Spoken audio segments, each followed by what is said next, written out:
11. Un avivamiento. Es tiempo de clamar por un avivamiento.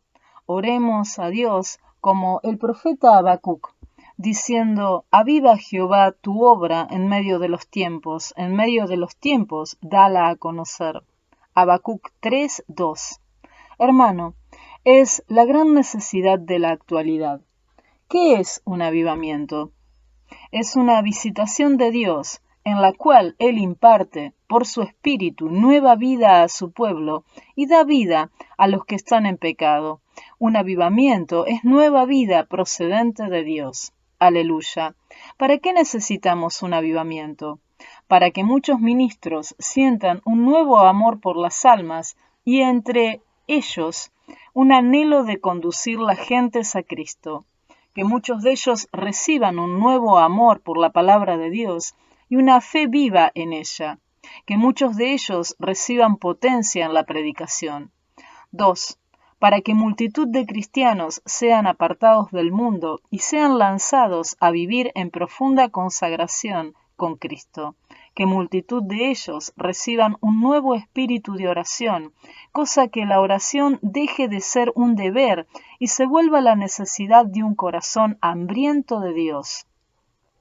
Que reciban un deseo ferviente de ganar las almas perdidas, que los creyentes hablen de Cristo en todas partes y su única conversación sea Cristo, que su único regocijo sea Cristo y entre ellos un nuevo amor por la palabra de Dios. 3. Para que se produzca una profunda convicción de pecado en los inconversos. Juan 16, 7 al 8. Si no se produce convicción de pecado en las gentes, no sería un verdadero avivamiento. Que multitud de pecadores sean convertidos y regenerados. Amén. 4. Necesitamos ese avivamiento en esta época más que nunca, ya que muchos llamados ministros y maestros de la palabra son escépticos. No son dados a la oración y al ayuno, y lo menos que tienen es amor a las almas. 5. La condición doctrinal de muchas iglesias no es muy buena. Muchos no creen en sanidad divina, ni en el bautismo del Espíritu Santo, ni en santidad interna y externa. La mundanalidad es notoria en multitud de llamadas iglesias de Cristo. La codicia del dinero impera en los miembros. Hay gran descuido de la oración y el ayuno. Se lee muy poco la palabra de Dios, pero se lee mucho el periódico, las novelas mundanas y otra literatura inútil y pervertida. No hay tiempo para testificarle a los perdidos, pero hay tiempo para la televisión, por horas, e ir al deporte y a las playas y a los hipódromos. 6. El mundo está cada día más pervertido. Se legalizan los divorcios y los abortos, predomina la prostitución y la homosexualidad, la literatura y los cinematógrafos están corrompidos, pero son permitidos. El arte se vuelve indecente, se mata por dinero o por cualquier cosa. Todos los medios de comunicación anuncian todo tipo de vicio. El único remedio para toda esta depravación e inmoralidad es un avivamiento. Esto detendría la corriente de inmoralidad. Solo potencia del Espíritu de Dios puede derrumbar la multitud de falsas doctrinas imperantes en la actualidad. ¿Qué hacer? Hay que orar y orar y orar y ayunar hasta que venga el Espíritu de Dios y avive su pueblo. El avivamiento de Pentecostés tuvo su origen en la oración. El grupo de los 120 oró hasta que cayó el poder y llenó la iglesia. Aleluya. Es necesario clamar a Dios para que nos dé un espíritu de oración y ayuno, para que podamos clamar por horas, con alma angustiada y con gemidos indecibles y en lenguas y en profunda agonía por los perdidos y por la condición de la iglesia actual. Dios mío, que venga sobre mí el espíritu de oración y que pueda influenciar a otros. Debe ser el clamor constante. Debemos clamar día y noche, en vigilias y en madrugadas, pidiendo poder. Es menester que las iglesias y los grupos cristianos se reúnan para pedir a Dios lluvia de bendición. Lo único que se necesita para encender el fuego es la oración, preferiblemente en ayuno, ferviente e incesante del pueblo de Dios, orad sin cesar, orando siempre en el Espíritu. Así lograremos el avivamiento que necesitamos. Amén. Para los días en que yo trabajaba aún de profesora en la Escuela Superior de Camuy, sentí invitar los jóvenes a orar conmigo al mediodía en los bajos de mi hogar. Salíamos de la escuela a las 11:30 am y corríamos a clamar a Dios. Nos perdíamos el almuerzo, pero orábamos como hasta las 12:45. Luego retornábamos a la escuela. Día tras día el grupo como de 40 o más jóvenes seguíamos orando. De pronto el Espíritu Santo comenzó a manifestarse y muchos recibían el bautismo del Espíritu. Era glorioso que jóvenes que nunca habían visitado una iglesia venían y eran llenos de poder y regenerados en forma gloriosa por Dios. Algunos que estaban jugando en las canchas oían una voz que les decía: «Ve al sótano del hermano Gille». Dejaban el juego y venían a la reunión y eran bautizados por el Espíritu en forma gloriosa. Los dones del Espíritu se manifestaban. Aleluya. Multitud de jóvenes se convirtieron. Algunos son ahora creyentes fieles en las iglesias y muchos predican al Señor. Fue un precioso avivamiento provocado por un grupito de jóvenes que se dedicaron a orar día tras día clamando a Dios por su bendición. Gloria a Dios. Si todas las iglesias cristianas comienzan a orar de madrugada día tras día, pidiendo a Dios por un avivamiento y establecen cadenas de ayuno semana tras semana, no fallará Dios en derramar lluvia sobreabundante del poder. Es necesario que por lo menos a las 5 am los hermanos estén en sus iglesias clamando por el avivamiento que necesitamos, vaciando sus corazones delante de Dios, de 5 a 7 am. Por lo menos cada congregación debe estar en clamor. De ahí los hermanos pueden salir a sus trabajos o retornar a sus hogares. Es la única esperanza para los tibios en las iglesias y los muchos seres queridos que están perdidos. Es la única esperanza para un mundo en crisis. De la iglesia actual depende el avivamiento que necesitamos. Pastores, despertad al llamado de Dios. Evangelistas, siervos todos, despertad ante un Dios que nos hace responsables de dar la batalla para que el Espíritu caiga sobre toda carne y millares escapen antes de que la ira de Dios sacuda los pueblos. Unámonos a clamar y veremos la gloria de Dios. Amén. Ya no es tiempo de perseguirnos y criticarnos los unos a los otros, sino de unirnos a clamar a Dios por un poderoso avivamiento que traiga a millares a los pies de Cristo y caliente a los miles de tibios en las iglesias que están a punto de ser vomitados por la boca del Señor. Unámonos y entremos en el avivamiento. Amén. Capítulo 12. Intercesión. Existe un ministerio de intercesión. Cristo fue el intercesor por excelencia que se dio a sí mismo por toda la humanidad, no solo orando por nosotros, sino dando hasta la última gota de sangre por el pecador. Todos los creyentes de Cristo estamos llamados a interceder. Los discípulos serían semejantes al Maestro, seríamos sacerdotes de Dios y de Cristo. Apocalipsis 26. Seríamos como Él, que intercede siempre por nosotros a la diestra del Padre. Gloria a Dios. Los intercesores pelean contra Satanás, por lo tanto no lo pueden hacer con armas carnales, necesitan la investidura del poder de lo alto. Hechos 1, 4 al 8. El mismo Espíritu Santo es el que intercede a través de los santos de este mundo pervertido. Por tanto, los creyentes tienen que ser llenos del poder para ser intercesores del Dios del cielo. Romanos 8, 26, 27. Muchos convertidos se van atrás, por lo tanto es menester que las iglesias doctrinen los creyentes en el ministerio de la intercesión. Los intercesores ayudan a los nuevos convertidos a perseverar y a moverse a través de la victoria. Las iglesias necesitan sentir el gozo de la salvación, pero también necesitan la investidura del poder de lo alto para el servicio de la intercesión. El Espíritu Santo tiene que tomar control total del creyente para ello. Es necesario doctrinar los hermanos en la ciencia de la intercesión y luego hacer reuniones de madrugada y a otras horas adecuadas para ejercitarse en la intercesión. Ahí está la vida de la Iglesia y una seguridad de constante crecimiento espiritual y material. Amén. El intercesor tiene que negarse a sí mismo, negar el yo y la voluntad propia. Es decisivo para un ministerio de intercesión. Poderoso. Hay que clamar a Dios para que el Espíritu Santo nos ale a través de estos dos escollos. Solo Él puede hacerlo por la fe en Cristo. La vida de oración tiene que ser guiada por el Espíritu. La oración efectiva es la que es guiada por el Espíritu. Es necesario que el amor del Salvador esté en nosotros por medio del Espíritu Santo para que podamos interceder con eficacia. Hay que sentir amor sobrenatural por lo que intercedemos para que podamos obtener plena victoria. Amén.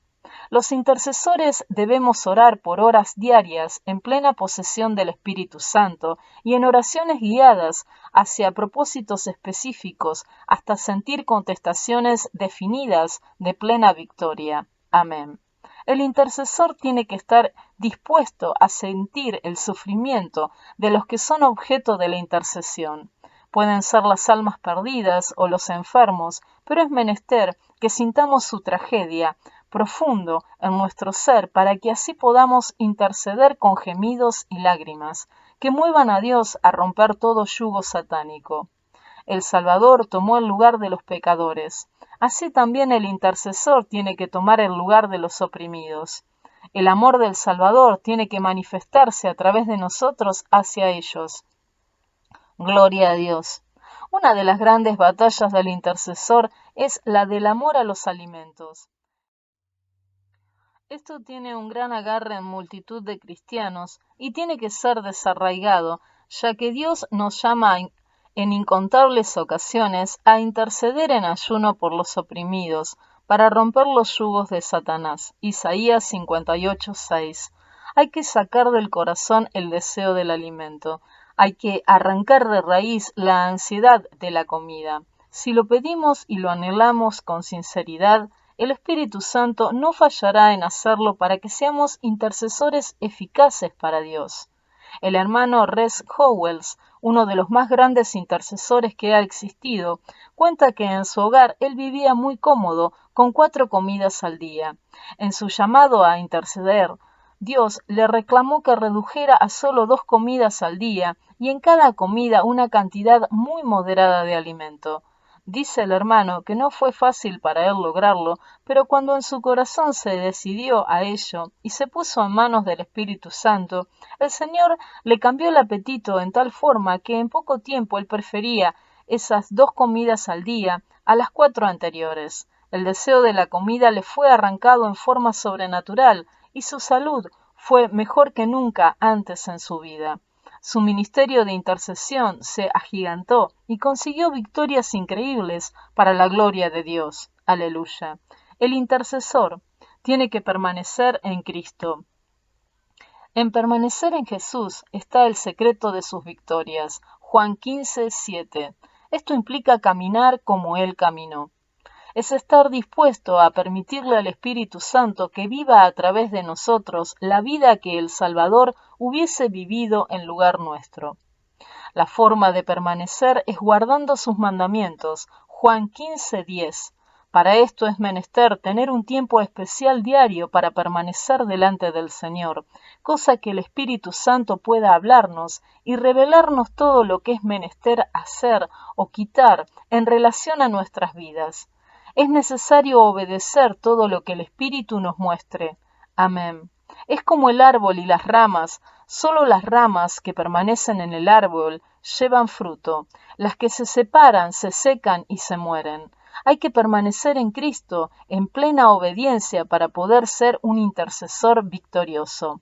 Es una vida profunda de comunión con Dios y de negación propia para que las victorias estén aseguradas. ¿Qué es un intercesor? Es uno que en la oración toma el lugar de aquel por el cual se ora. Hay tres cosas que tienen que estar en el intercesor, que no están en la oración común: identificación, agonía y autoridad. 1. La identificación. El intercesor se identifica con aquellos por los cuales él intercede. Cristo lo hizo. Él derramó su alma hasta la muerte y llevó él mismo el pecado de muchos y oró por los transgresores. Él se sentó donde estamos nosotros sentados. La identificación es la primera ley del intercesor. Literalmente, y hasta el máximo posible, el intercesor tiene que ponerse en el lugar de ellos. El Espíritu Santo es el que intercede por nosotros con gemidos indecibles y en lenguas, y con lágrimas, y con oración llena de sabiduría. Él pone las cargas en nuestros corazones y sufre y trabaja a través de nuestros cuerpos, en los cuales vive. Somos intercesores debido al intercesor en nosotros. Antes de que el Espíritu Santo nos pueda guiar a una vida de profunda intercesión, primero Él tiene que tratar a fondo con todo lo que es natural en nosotros: el amor al dinero, las ambiciones personales, el afecto natural para los familiares, los apetitos de la carne, incluyendo la comida y el sexo, y aún el amor a la vida misma. Todo lo que nos haga vivir para nosotros mismos, para nuestra propia comodidad o ventaja, o para nuestro círculo especial de hermanos, tiene que ir a la cruz. No a un cambio superficial, sino a una crucifixión real por Cristo. El yo tiene que desprenderse. Hay que despojarnos de nosotros mismos y volvernos el instrumento del Espíritu Santo. Usted tiene que unirse con el Espíritu para pelear primero contra usted mismo, para que luego pueda pelear con efectividad contra el diablo. Aleluya. Esto se puede ver con claridad en las Escrituras. Observa a Moisés, el intercesor, dejando el palacio voluntariamente para identificarse con sus hermanos en la esclavitud. Luego ofreció hasta su propia salvación por ellos, cuando dijo a Dios: si destruyes ese pueblo, bórrame a mí de tu libro. Aleluya. Éxodo 32:32. Interceder significa literalmente mediar o interponerse. El intercesor es el que se interpone entre Dios y los que merecen su ira y castigo. El intercesor levanta la mano a Dios y le dice: Dios mío, ellos merecen tu juicio, tienes todo derecho para herirlos, pero yo me paro en la brecha por ellos, y si los hieres tendrás que herirme a mí primero, porque yo estoy entre tú y ellos. El intercesor permanece firme entre Dios y el pueblo y gime y llora por ellos y por nada se hace a un lado. Aleluya. El intercesor debe poner una importancia grande en la reputación de Dios al interceder. Éxodo 32, 11 a 14. En Números 14, 11 a 19 se ve la misma actuación. El interés del intercesor no debe ser su propia reputación o fama, sino la gloria de Dios en la tierra. Debe recordarle a Dios su palabra. El intercesor se interpone entre Dios y el objeto de su justa ira. El Salmo 106, 19 a 23. Moisés se puso en la brecha que había hecho el pecado del pueblo de Dios y levantó vallado, diciendo: tu castigo no puede llegar a ellos sin que antes caiga sobre mí. En Números 16 hay otro ejemplo glorioso de intercesión. Moisés y Aarón intercedieron después de la rebelión de Coré. El pueblo se volvió contra Moisés y Aarón y los culpaban por el incidente. Dios lanzó juicio y cayó terrible mortandad sobre el pueblo. Versos 46-48. Aarón corrió con un incensario y se puso entre los muertos y los vivos, y cesó la mortandad. La intercesión fue urgente. Moisés le dijo a Aarón: ve pronto. Aarón corrió. Cada momento de demora cuesta vidas. Era algo contagioso, una plaga. Aarón se expuso al contagio, arriesgando su propia vida. Se puso entre la muerte y los que merecían morir, ofreciendo el humo fragante del incensario, tipo de la oración, hasta que cesó la mortandad. Aleluya. Hoy en día es cuando más necesidad de intercesores hay. pues la maldad se ha multiplicado en forma terrible y profunda. La verdad del Evangelio se lleva al pueblo por radio, por TV, libros, revistas, cintas grabadas, películas, etc. Esto hace la situación más grave, ya que los juicios caen en proporción a las oportunidades recibidas. Entre más oportunidades haya dado Dios, más terribles serán los juicios sobre la humanidad. Todo intercesor debe tener: 1. Una convicción absoluta de la justicia de Dios. Debe creer que Dios es justo y jamás se encontrará injusticia en él. Amén. 2. Debe tener un interés profundo en la gloria de Dios, reclamar todo para que Dios sea glorificado como él merece. 3. Debe tener un conocimiento íntimo de Dios y una confianza profunda con Dios. Debe ser una persona que pueda pararse delante de Dios y hablarle con toda franqueza, aunque con todo respeto. Amén. 4. Debe ser una persona de gran valor. Debe estar dispuesta, si fuese necesario, a privarse de lo que sea, a perder lo que fuere menester, aun a arriesgar su propia vida para bendición de los oprimidos. 2. La agonía. En Getsemaní, Cristo entró en agonía en la oración. La oración era de tal profundidad que sudaba y aún un ángel vino a confortarle. Él vaciaba su alma en desesperación por conseguir la victoria por nosotros. Esa es la verdadera intercesión.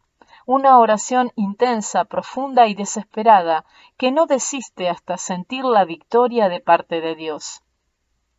3. La autoridad. El intercesor sabe que toda la autoridad de Cristo está en él y que las promesas en la palabra son verdad. Ora con plena confianza, apoyado en los méritos de Cristo, y cita las Escrituras continuamente, recordándole a Dios sus promesas. Amén. La intercesión identifica a tal grado al intercesor con el que sufre, que da un lugar de preeminencia con Dios. El intercesor, con su compasión y agonía en el clamor, mueve a Dios. Aún hace que Dios cambie sus designios. El Espíritu a través de él gana sus objetivos. Aleluya. Cuando se sufre por otros en la oración como si fuera uno mismo, entonces realmente se está intercediendo. Lo otro es oración común y normal. Si usted ve a alguien que ora suavemente, quizás en el pensamiento y a lo mejor con la cabeza debajo de una almohada, eso puede ser una oración común, pero no es intercesión. La intercesión prácticamente se vuelve una lucha terrible contra los poderes de las tinieblas, tratando de destruirle sus fortalezas y de arrebatarle sus esclavos. Gloria a Dios. A veces se ganan posiciones en la intercesión. Se paga el precio de gemidos y de obediencia en ciertas fases de la intercesión, y entonces el Espíritu Santo nos llena de autoridad en relación a estas situaciones específicas. Cuando un intercesor ha ganado un lugar especial de intercesión en cierta esfera, entonces él recibe tal gracia de fe en relación a esa línea especial, que le es fácil conquistar grandes bendiciones en ese tipo de situación. Esto sería un lugar especial ya ganado en la intercesión. Algunos lo han alcanzado en relación a la sanidad divina, después de meses o años de oración y ayuno y gemidos a favor de los enfermos. Cuando se alcanza esta gracia de fe, es porque se ha logrado sentir el sufrimiento de otros, tan doloroso como si fuera el de uno mismo. Algunos han alcanzado una posición muy alta en la intercesión por finanzas, otros en otras esferas de la vida cristiana. No importa cuán alta sea la gracia de fe alcanzada en cierta fase de la intercesión, siempre tiene que estar todo conforme a su voluntad. Aleluya. El intercesor que realmente tiene sabiduría en su labor siempre espera que el Señor le muestre su voluntad. Una vez que sabemos que es conforme a su voluntad, nos lanzamos a la conquista con las armas espirituales poderosas en Dios. Amén. A medida que se intercede con dolor y lágrimas y en profunda agonía por uno y otro caso, se va ganando una posición más alta en la intercesión. Esto en la línea especial por la que se ha estado intercediendo.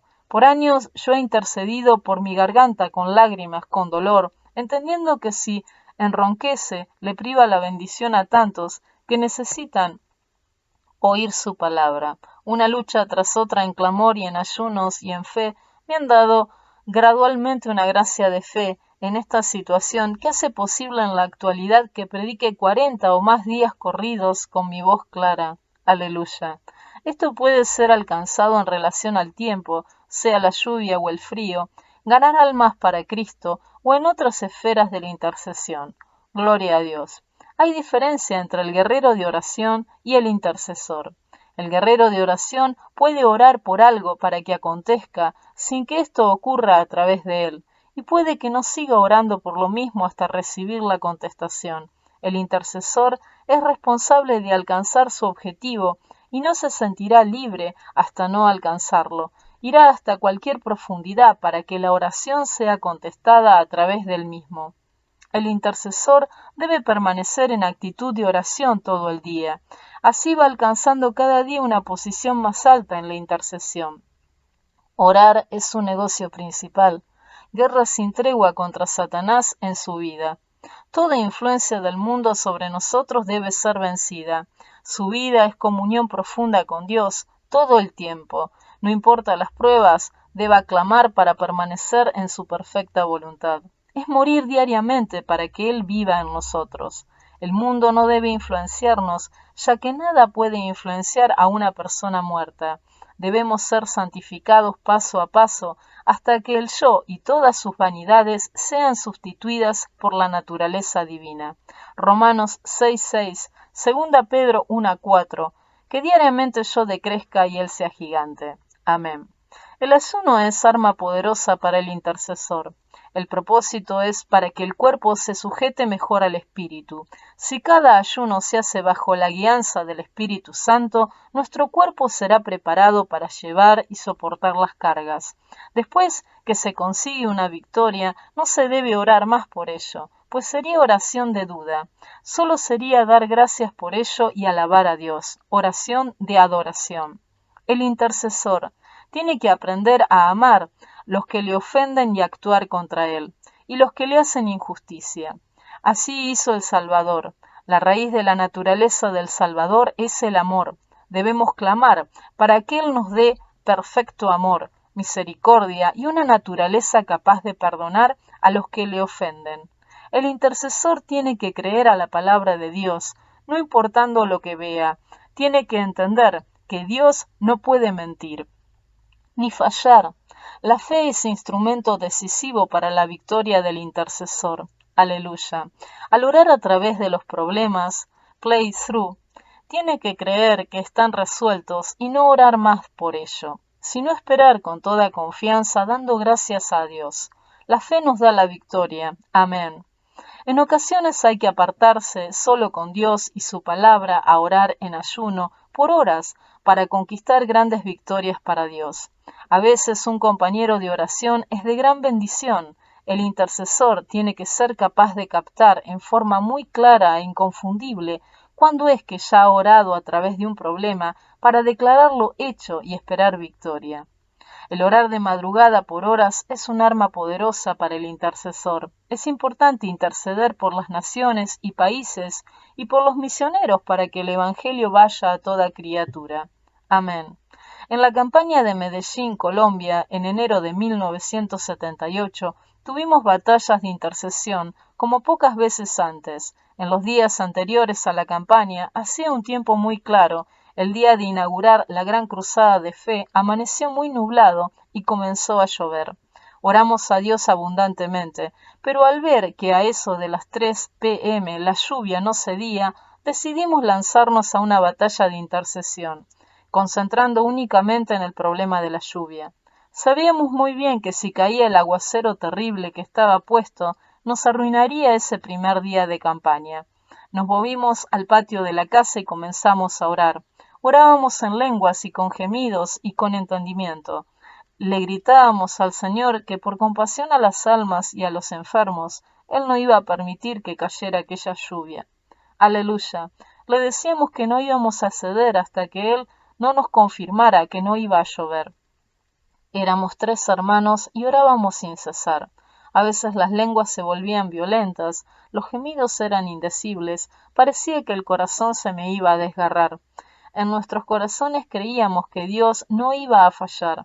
Era una agonía de clamor y tratábamos de ponernos en el lugar de los cientos de enfermos y perdidos que necesitaban ese culto para ser liberados. La identificación. Con toda la autoridad de Cristo citábamos la palabra y confesábamos la victoria. ¡Qué batalla! Pasó como 1 hora y media de intercesión sin un minuto de tregua. De pronto pasaron unas palomas sobre nosotros, sentimos la bendición del Espíritu Santo y un espíritu de risa vino a nosotros. Una paz gloriosa y una gran seguridad de victoria fluyó por todo nuestro ser. Sabíamos que teníamos la victoria. Dejamos de interceder, alabamos a Dios y le dimos gracias, y aunque el cielo se veía aún negro, entramos en la casa y entregamos el ayuno. Aleluya. Estábamos seguros de que ya habíamos atravesado a través del problema y que todo estaba en manos de Dios. Aleluya. No llovió en absoluto. Tuvimos un gran culto donde 476 almas vinieron al Señor y grandes milagros fueron obrados. Gloria a Dios. Una gran batalla de intercesión de más de 1 hora nos había dado la victoria. Después de esta gran victoria, me acordaba de cuántas inauguraciones de campaña fueron prácticamente arruinadas por la lluvia. Una intercesión profunda y decidida pudo haberlo impedido. Amén. En muchos otros días sucesivos de la campaña volvió a amenazar la lluvia en forma terrible y con intercesión agónica la volvimos a impedir. Gloria a Dios, fueron grandes victorias en la intercesión. En uno de los días de campaña decidimos lanzarnos a la intercesión por los paralíticos. Nos daba una tristeza muy grande verlos quedarse en los carros de ruedas. Ese día comenzamos a orar por ellos y le dijimos al Señor: Dios mío, úngenos para interceder por los paralíticos, haznos sentir sus sufrimientos y su dolor. No permitas que cedamos hasta sentir la victoria para ellos. Ayúdanos por medio del Espíritu Santo en la oración. Nos lanzamos a interceder y bajo la unción del Espíritu gemíamos y orábamos en lenguas sin cesar. Éramos como 7 hermanos del escuadrón en una gran batalla. Mientras yo intercedía en lenguas y con gemidos y en mi mente trataba de visualizar el dolor de los paralíticos, de pronto Dios me dio una visión. Ante mis ojos apareció la cruz. Al verla, yo dije: Señor, es la cruz. Pero en aquel instante vi la figura de Jesús que apareció sobre la cruz crucificado. No podía distinguir bien su rostro, pero de súbito él inclinó su cabeza. Pude ver bien claro la expresión de profundo dolor en su rostro. Para mí fue de tremendo impacto. El Espíritu me mostró que ese dolor fue por los paralíticos, por los que estábamos intercediendo. Ahí yo entré en profunda agonía en la intercesión. No podía borrar de mi mente el rostro de dolor de mi Jesús, y eso me hacía gemir y llorar, en incesante agonía. El resto del grupo no había visto la visión, pero al escucharme a mí gemir en aquella forma, ellos entraron en más profundidad en la intercesión. Uno de los hermanos sintió que las piernas se le paralizaron y entonces su intercesión se volvió agónica e incesante. Como a las 2 horas de esta terrible batalla, todos sentimos paz y una gran seguridad de victoria. Era glorioso. Nos reíamos y creíamos con toda seguridad que la intercesión había llegado y que todo estaba en manos de Dios. Aleluya. En la campaña vimos el fruto glorioso de esa gran batalla. Una mujer paralizada en un lado del cuerpo por una trombosis fue sanada en forma maravillosa. Su boca se le había torcido, estaba muda y un lado del cuerpo estaba muerto. La trajeron a la campaña y al orarle, la boca se le enderezó y comenzó a hablar muy bien. La pierna y el brazo cobraron vida y caminaba perfectamente. El brazo también quedó perfectamente bien. Aleluya, la batalla de intercesión había logrado para ella esa gran victoria. Aleluya.